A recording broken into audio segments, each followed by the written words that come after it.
What is good, everybody, and welcome back to Red Seat Radio. My name is Corbin, and today is the 11th day with no MLB news. The MLB owners have officially locked out the players for almost 2 weeks now.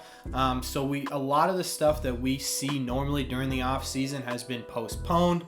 One of the things that has not been postponed, though, was the minor league Rule 5 draft. And the Red Sox actually made two very interesting moves that we are going to talk about on today's video. But before I do, if you are new here, do me a favor, hit that subscribe button. And if you are returning or you're new here, do me a favor and hit that like button as well.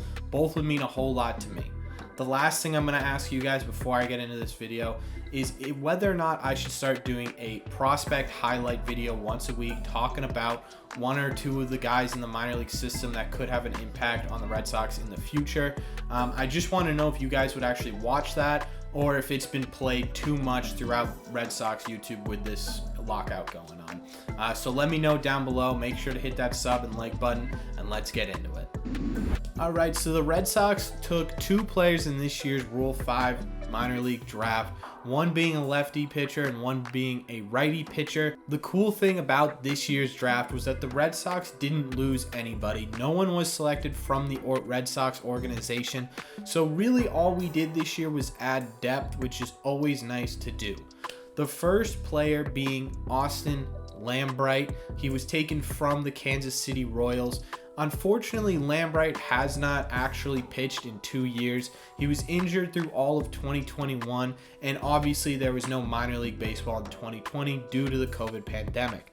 But in 2019, he did really well. He had a 2.85 ERA with a 1.24 WHIP, all in 33 relief appearances. He was bouncing around between low A and high A affiliates for the Royals.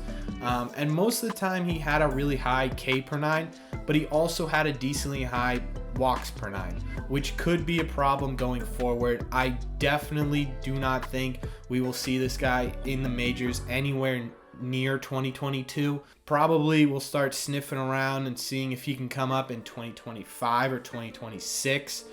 So this is a nice little get, but I don't think it's going to have any impact on the Red Sox anytime soon.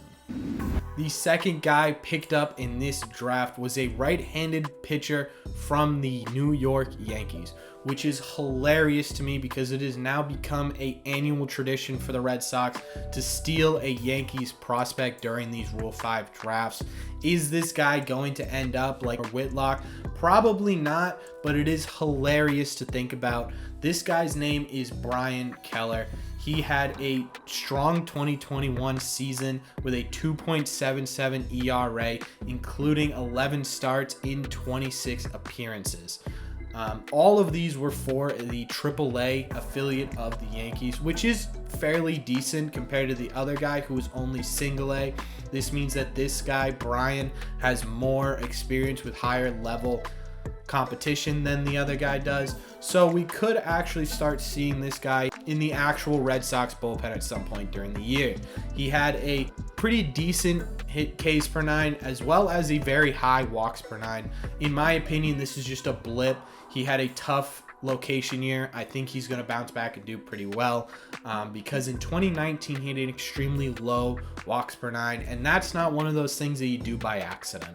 So I think he'll come back and do pretty well with that. Will we see him in 2022?